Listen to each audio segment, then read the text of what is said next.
It's news time. Information is power. The current, the news headline. In Kanu court, IPOB leader pleaded not guilty to amended charges as judge adjourned case to February 16. The judge that said that the prosecution must serve the defense lawyer, 5 days before the hearing, and this was how the leader of the proscribed independent of Biafra, IPOB, pleaded not guilty to the amended charges that the federal government of Nigeria, gave to him. Kanu pleaded not guilty when he showed up in the court on Wednesday to continue his trial. He says that I am not guilty, and the prosecution said that they are ready to proceed with the case, and they actually said they will get 2 witnesses at the court. But the defense lawyer, Mike Ozekome, said that they filed application to quash the charges against Kanu, and they also filed application for bail. But the prosecution say that they just filed the application this morning, and that it cannot be responded to this same morning, and that trial must actually continue. The application, according to the defense lawyer, is for the court to throw away the charges for lack of merit and also free the defendants. The judge also ruled that they have to look at the defense application to seek the quashing of the charge before the trial will start.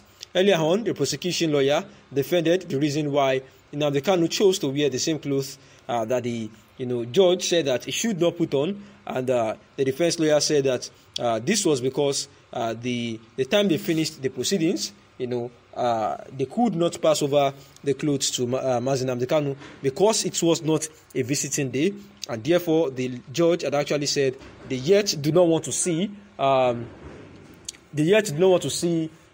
Kanu in the same clothes yet again. And the DSS officials said that they had actually given Mazi Kanu new mattress and some other sleeping materials so it can be very comfortable.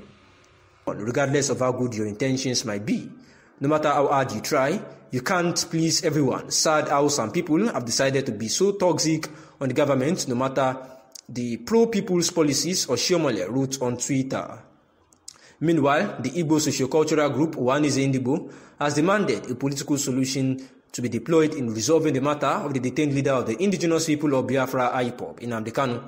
The President General of the group, George Obiozo, while making a case for the Biafra agitator, said that if the federal government could grant amnesty to repentant Boko Haram terrorists and the Niger Delta militants, there is nothing stopping it from considering the case of Nnamdi Kanu and also that of Sunday Adeyemo Igboho.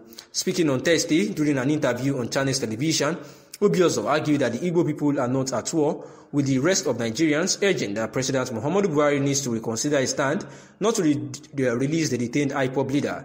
He said that Nnamdi Kanu, who is currently facing charges bordering on treasonable felony and terrorism, deserves to be given another chance and forgiven, as force is a dangerous option for everyone at this particular period in time.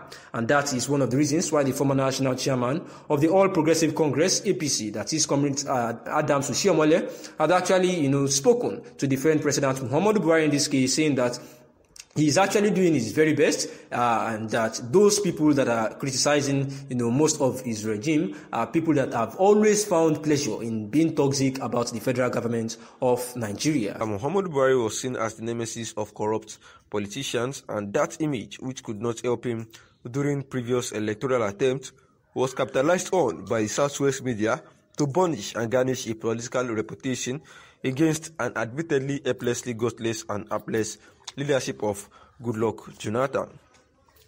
But history is a mercilessly ruthless judge. While previously clueless and corrupt, Jonathan has become a beautiful bride of international diplomacy and democratic behavior. The anti-corruption warrior is now mired in a government that, by its own reckoning, has become the most inept and corrupt in our history. To be fair, the president did not promise much in the electioneering campaigns in both elections. Throughout the campaigns, his mantra, repeated like a broken record, was fighting corruption, insurgency, and improving the economy. His performance on all 3 counts is suspect, dubious, and undistinguished. Most people would even declare him a failure. By its own admission, even the government does not point to any of them as its main achievement, which is curious. To it, their greatest achievement is building infrastructure, which was a kind of an afterthought as it never featured in his 2015 election campaigns. The curiosity is, how could one major in a subject on which he was not tested in an examination? On his greatest failure, agreement will be as difficult to reach. Insecurity has become a major menace in the country, and no part of his nation is spared. But because that is not his greatest failure, nor is the crumbling economy, which he was never given a chance in the first place.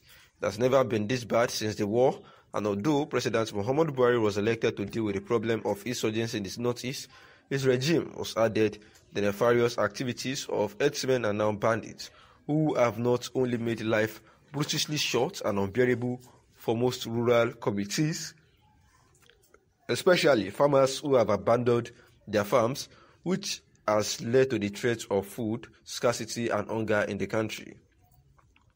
The Nigerians are paying such humongous price on account of corruption in the public service in the government that promised to stamp it out is a monumental indictment of President Muhammadu Buhari and his legitimacy for the office. The paradox is that for every extra kobo that goes into fictitious projects and salaries, there is a corresponding denial of public-oriented spending to improve people's lives. Also, such increase in recurrent spending is directly responsible for the unending borrowing by this government to fund its acclaimed infrastructure development in a situation that mortgages the future of the country and the next generation. Consequently, the reason we are borrowing is not entirely because there is no money, as government has consistently maintained, but because its employees are siphoning the money into their private pockets at the expense of the generality of Nigerians. The obvious implication of this development is that the current anti-corruption strategy is defective and inappropriate, thinking that the main culprits in corruption are the political office holders. This view featured heavily in Buhari's approach in dealing with members of the Second Republic political class.